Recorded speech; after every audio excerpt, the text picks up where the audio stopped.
di jalan dan sebagainya, itu bagian dari kita ibadah kita kepada Allah Subhanahu wa taala. Nah, saya Haji Hendra, Bu. Saya emang agak keren sih, kalau Bu Tati itu keren banget. Saya bisa owner, coba bayangin, owner, CEO tuh, pemilik, direktur, padahal Tuhan sampah. saya kalau ketemu ke bank itu, saya suka bilang saya direktur bank sampah. Sampah Pak katanya gitu. Jadi nggak apa-apa Bu. Saya adalah BSI, Bank Sampah Induk Kota Depok, yang mendapatkan SK juga dari dinas. Dan sekarang diamanahkan juga oleh Pak Wakil untuk membantu setiap kelurahan-kelurahan di Kota Depok untuk terjadinya satu RW itu memilah satu RW itu satu bank sampah ya. Itu saya diminta untuk membantu. Jadi Pak RW, kalau misalnya ada kelurahan yang tidak kooperatif, ya, karena di Musrembang sendiri itu menjadi menu wajib pemilahan sampah itu ada dananya Bu, ya Pak RW ada dananya.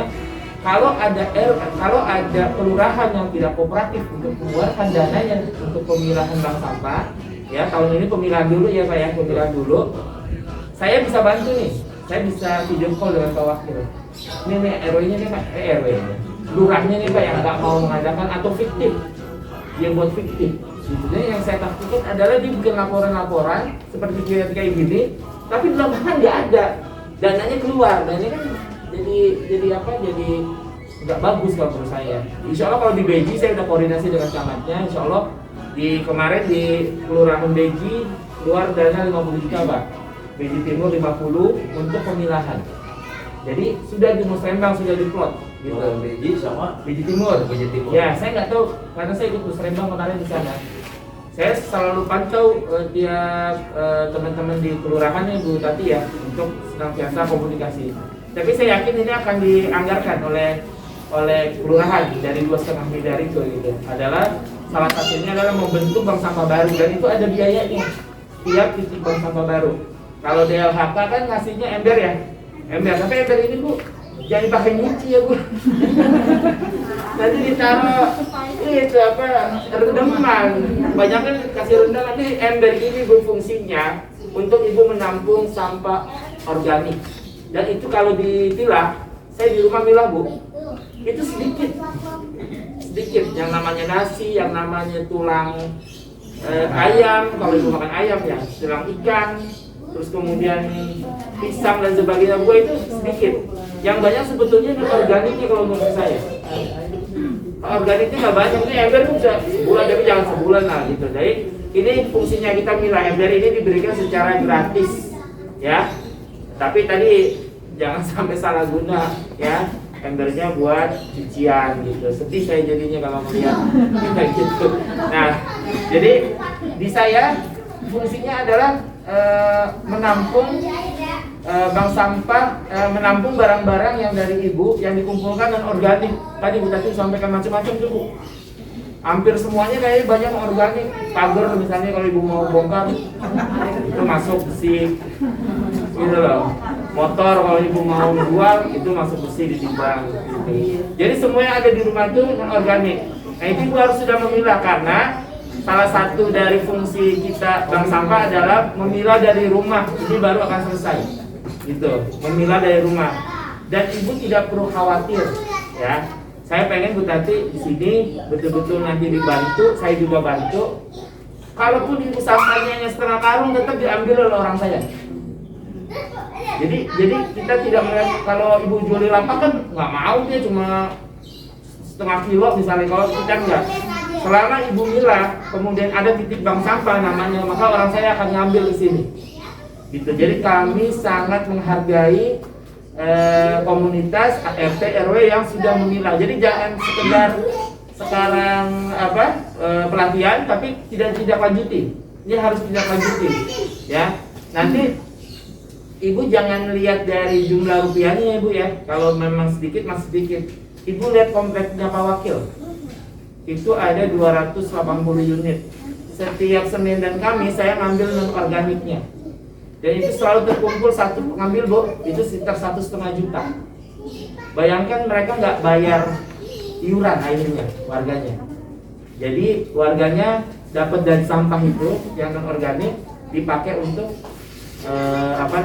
kegiatan RW. Saya juga di Orchid juga ada beberapa perumahan lah yang modelnya begitu. Tapi kalau di sini komunitas terserah mau pakai tabungan dan sebagainya. Jadi saya pengennya setelah ini langsung action, membentuk bank sampah, berkoordinasi dengan Bupati. Saya akan tetap ambil, Pak cuma setengah karung, ya enggak, pasti akan diambil Bupati ya. Hari ini di Cinere, saya ngalamin cuma 2 karung Bu, ke Cinere bayangin ongkosnya 300.000. Serius, ke Cinere hari ini, Karang Taruna, PRW. Pak cuma 3 karung Pak, tetap kita ambil. Berapa tuh udah macetnya Cinere, ujungnya Depok. Ya, karena saya udah ngisi di Karang Taruna, kan saya harus tetap bertanggung jawab dan memang itu menjadi tanggung jawab kita. Nah itu tetap hari ini orang saya tadi berangkat, gitu, tetap ngambil. Dia udah mulai gitu. Nah ini kita pengen ini kita aktifkan. Syukur-syukur Pak RW bisa terus mendorong baik koordinasi dengan kelurahan dari sisi pendanaan tentang pemilahan.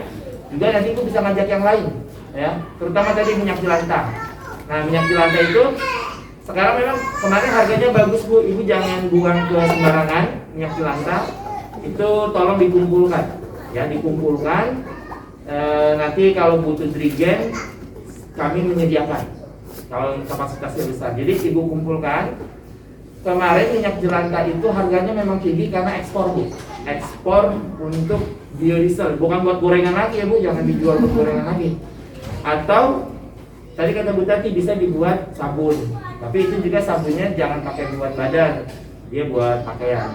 Nah dia ekspor. Nah saat ini pemerintah menyetop ekspornya karena diselundupkan yang mahal-mahal ini, yang betulan minyak jelantah dibarengin Bu sama minyak makanya langka di Indonesia. Ini kan brengsek emang Indonesia kacau itu, jadi dia akhirnya imbasnya ke semuanya. Jadi dijualnya dolar lebih mahal Bu, misalnya harga minyak 15.000, tapi dijual keluar itu bisa 20 sampai 25.000. Maka dibarengin minyak jelantah sama minyak yang bener.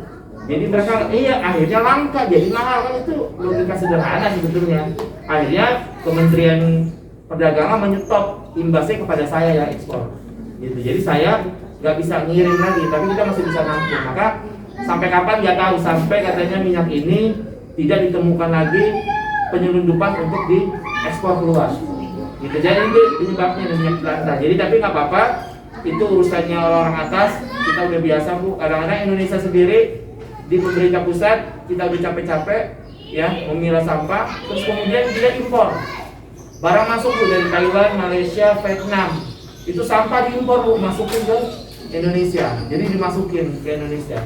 Dan ini ditemukan oleh Komisi 11 waktu itu sama kita ya. Jadi ini mudah-mudahan pemerintah pusat juga menyadari ini oknum ya Bu ya yang melakukan ini supaya kita tidak terjadi kelebihan bahan baku tadi namanya. Kayak sekarang barang-barang yang kita jual itu udah di stop oleh pabrik, tidak bisa masuk karena dia sudah kelebihan stok dari impor gitu.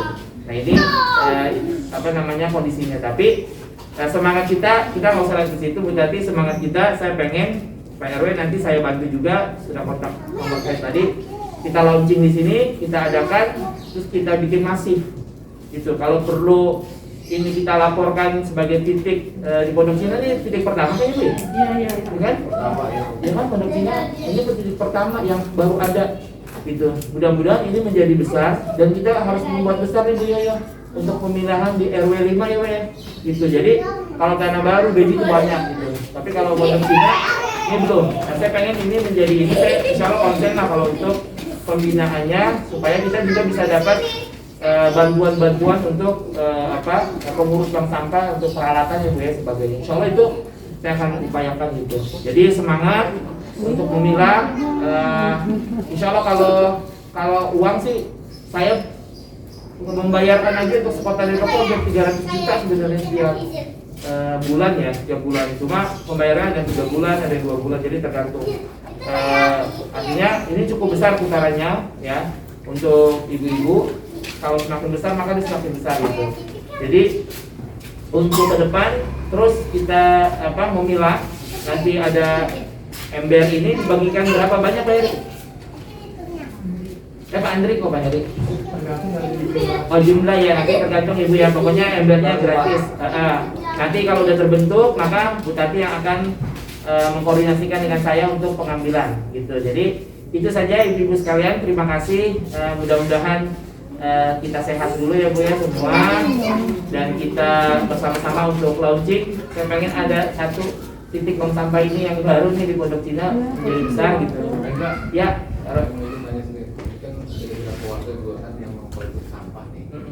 Saya lihat beberapa warga yang kolektif sampah kan biasanya dijual di luar nih, kayak buah ada pengepul. nah itu gimana solusinya supaya mereka itu ya bisa apa namanya bisa seperti sekarang maksudnya biar titiknya aja kan lama nih beberapa titik kayak beberapa yang korupsi itu kan setiap hari itu yang beli sampah ya kamu kan juga kita memang yang pengasuhan memang ada tempatnya nanti bulan.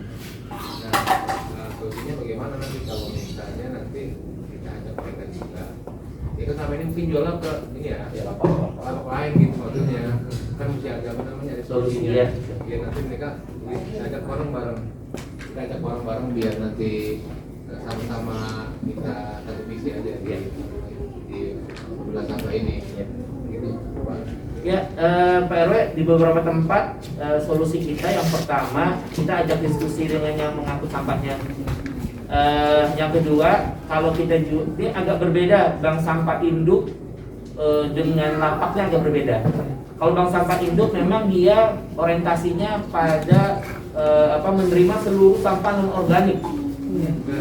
Dia mau plastik asoy, mau apa diterima aja semua supaya terjadi pemilahan. Tapi kalau yang dijual ke lapangan pasti barang tertentu ya, nggak mungkin dia semuanya bisa terjual gitu. Nah, kita nanti akan diskusi dengan mereka. Beda-beda lah tempat lain, tapi alhamdulillah selesai. Bisa jadi dia punya barang kemudian tetap dia yang ngambil gitu, atau nanti diserahkan ke mereka yang siapa ininya barang-barangnya, nanti tinggal kita bayar ke mereka gitu. Atau kalau mau bayar keluar, kalau mau jual keluar nggak apa-apa, yang terjadi pemilihan tapi tidak terdata misalnya ya berapa volumenya ya nanti ya gitu. Nah solusinya memang harus diskusi dulu, kita belum tahu seperti apa nih tempat apa. Kalau yang lain di kompleks saya karena memang yang ngambil adalah mobil ya, jadi tidak ada yang keliling.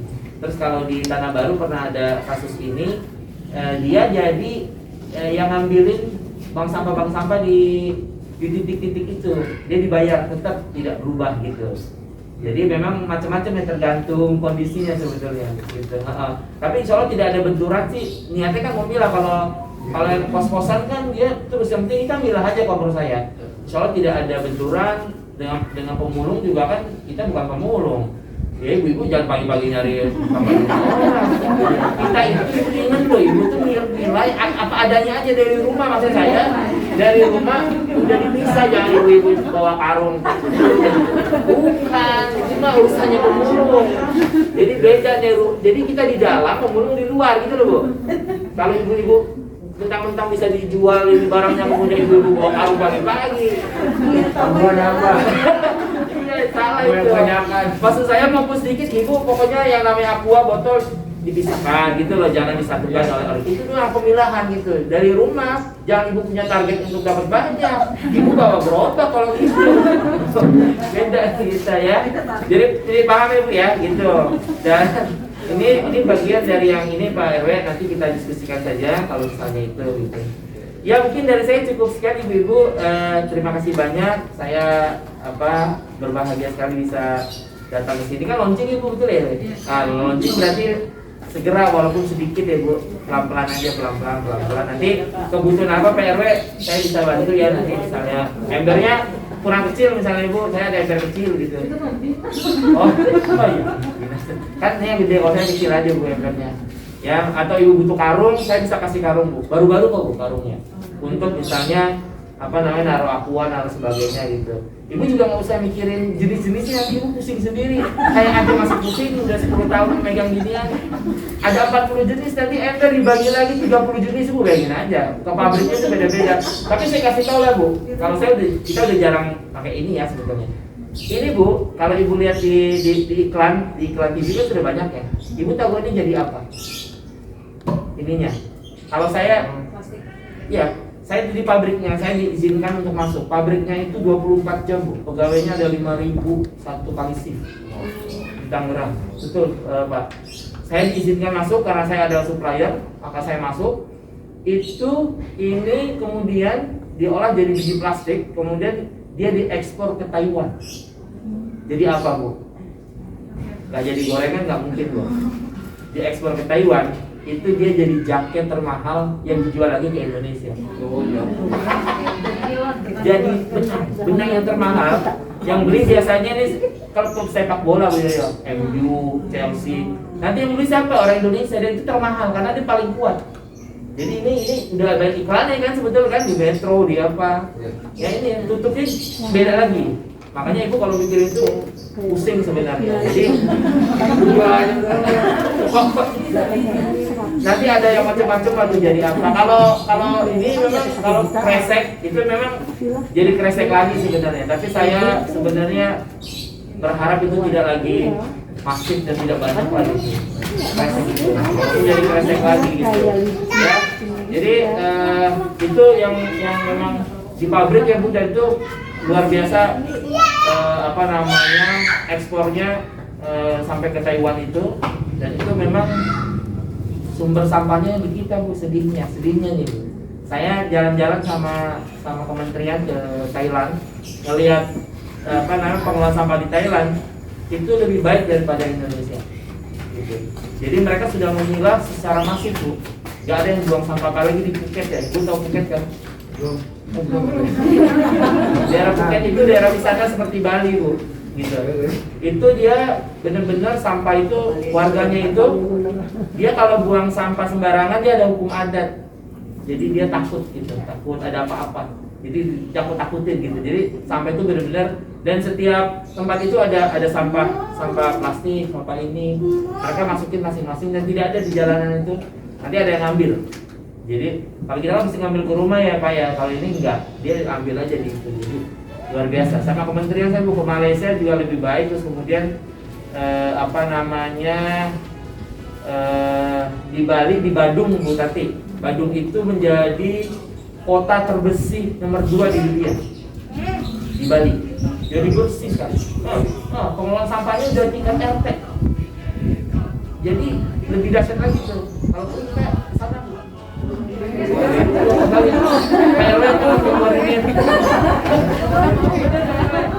Saya kan bolak-balik, kalau balik maaf, saya kan pedagang sapi, jadi saya sapi Bali. Jadi kalau ke situ saya pasti mampir ke Bandung. Dan ke dulu Pak. Hah? Kita survei dulu sampai RW 2. Bersih Bu, bersih banget. Bersih, terus kemudian bank sampahnya udah tiap RT gitu. Bahkan pengelolaan pendanaannya kalau kita kelurahan, dia RT boleh ngelola uang dari APBD. Maju ya, itu udah ada chef. Bagian itu terkenal itu. Jadi kalau jadi tempat wisata. Iya. Ya, jadi ini kan memang itu rata-rata yang hukum adat itu lebih kuat biasanya. Karena Bali itu hukum adatnya kuat. Orang kalau misalnya kayak COVID nggak boleh keluar. Kalau yang keluar kesurupan, itu kesurupan memang takut. Jadi takut-takutin sama ulama Hindu. Jadi saya suka ketawa aja gitu. Kalau Pak Haji nggak takut, saya nggak takut kesurupan. Jadi kayak gitu kalau di Bali itu memang ada. Tapi akhirnya kalau terhadap kayak pemilahan tuh menjadi bagus loh. Kalau kita kan baik yang cuek dulu ya, maksudnya ada yang peduli, ada yang ya orang buang sembarangan, tapi kita jangan sampai itulah. Terima kasih banyak. Akhirnya saya ucapkan terima kasih. Assalamualaikum warahmatullahi